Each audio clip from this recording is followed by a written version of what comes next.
ఏంటో విహారీ ఈ మధ్యనే యాక్టివ్గానే కనబడట్లేదు. ఏదో కోల్పోయిన వాళ్ళ కనబడుతున్నాడు.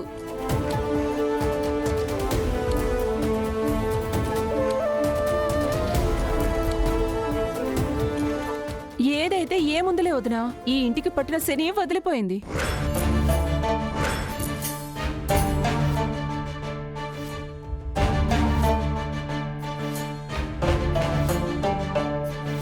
అలా మాట్లాడకే.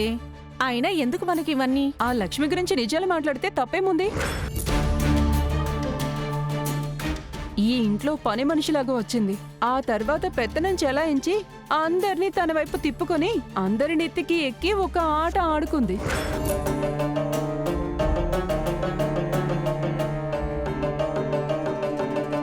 ఇప్పుడు ఇంతకన్నా గొప్ప కుటుంబం ఏదైనా కనబడుంటుంది.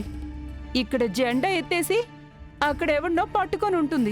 ఆపండి ఆపండి ఆపండి ఆపండి.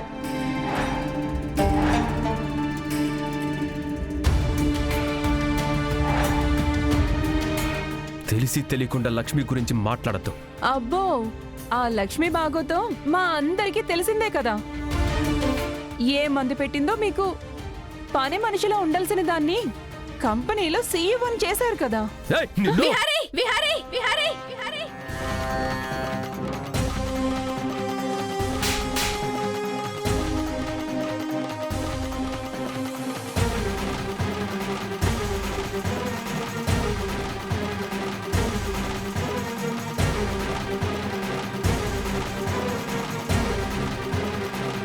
అక్క, విహారీని ఎందుకు కొట్టావు?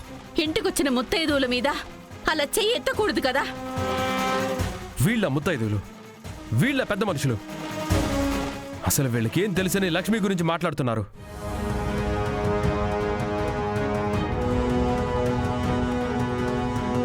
అయినా వీళ్ళ లోపలింత కుళ్ళుంచుకొని వీళ్ళు ఆశీర్వదిస్తే మనకేమైనా మంచి జరుగుతుందా?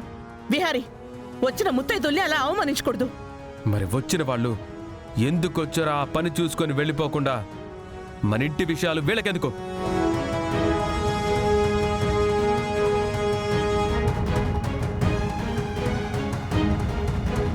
మనకి మంచి జరగాలంటే మంచి మనసున్న వాళ్ళు ఆశీర్వదిస్తే సరిపోతుంది.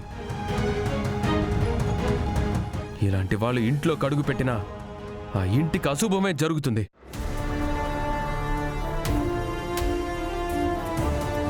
పద్మాక్షి గారు, ఏదో మీరు పిలిచారని వచ్చాం. ఇంత అవమానం జరిగాక మేమిక్కడ ఇంకో క్షణం కూడా ఉండం. పదండి వెళ్దాం. అరే ఆగండి. అరే అత్తయ్య, మీరు వాళ్ళని ఆపద్దు. ఇప్పుడేంటి, సహస్రాన్ని ఆశీర్వదించాలి అంతే కదా? కూర్చో సహస్ర.